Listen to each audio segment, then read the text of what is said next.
Please সময় থাকলে ভাইয়ের কথাগুলো শুনে দেবেন, আর যদি পারেন তাহলে প্লিজ একটা শেয়ার করে দিন, আপনাদের দুইটা পায়া দিলে সবাইকে দেখার সুযোগ করে দিন প্লিজ। ট্যাকটিস তার মানে কি মুক্তিযোদ্ধার সন্তান নাতিপুতিরা কেউ মেধাবী না, যত রাজাকারের বাচ্চারা নাতিপুতি হলো মেধাবী, তাই না?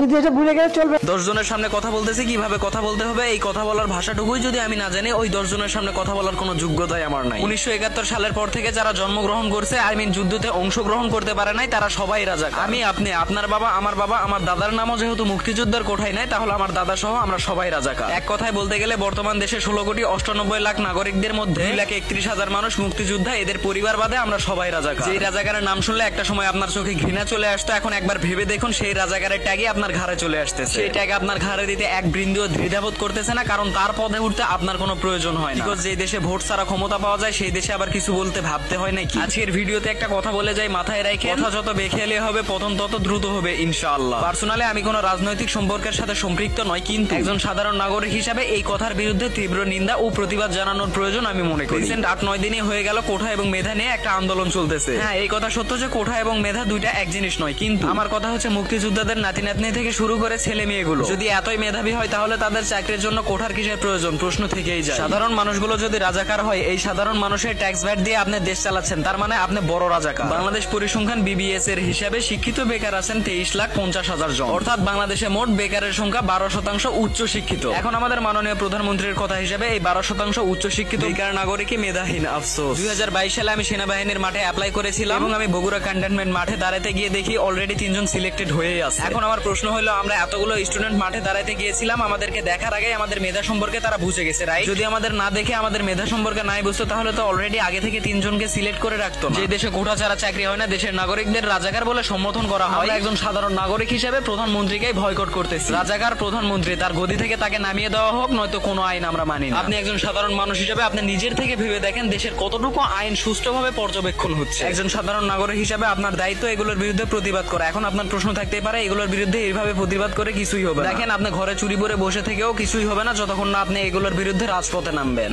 যত রাজাকারের বাচ্চারা নাতিপুতি হলো মেধাবী, তাই না? আফসোস আমাদের দেশ যে পরিচালনা করতেছে তার ভিতরে শিক্ষা থাকতে পারে, কিন্তু সঠিক শিক্ষা নাই আমি মনে করি। কারণ যার ভিতরে সঠিক শিক্ষা থাকবে, সে 10 জনের সামনে এরকম ভাবে কাউকে ছোট করে কথা বলতে পারে। কথা বলার ধরনটা আপনি একবার খেয়াল করলে দেখতে পাবেন কথার ভিতরে কতটা অহংকার লুকিয়েছিল। এবার যাই হোক, আপনাকেও আল্লাহ তাআলা দিন শেষে বোঝার তৌফিক দান করুন। রিয়েলি একটা দেশ পরিচালনা করে যে তার মুখের ভাষা এতটা ঘৃণিত হবে, এটা আসলে মেনে নেওয়ার মতো কথা নয়। আমি আপনি যদি রাজাকার হয়, তাহলে রাজাকার সেও।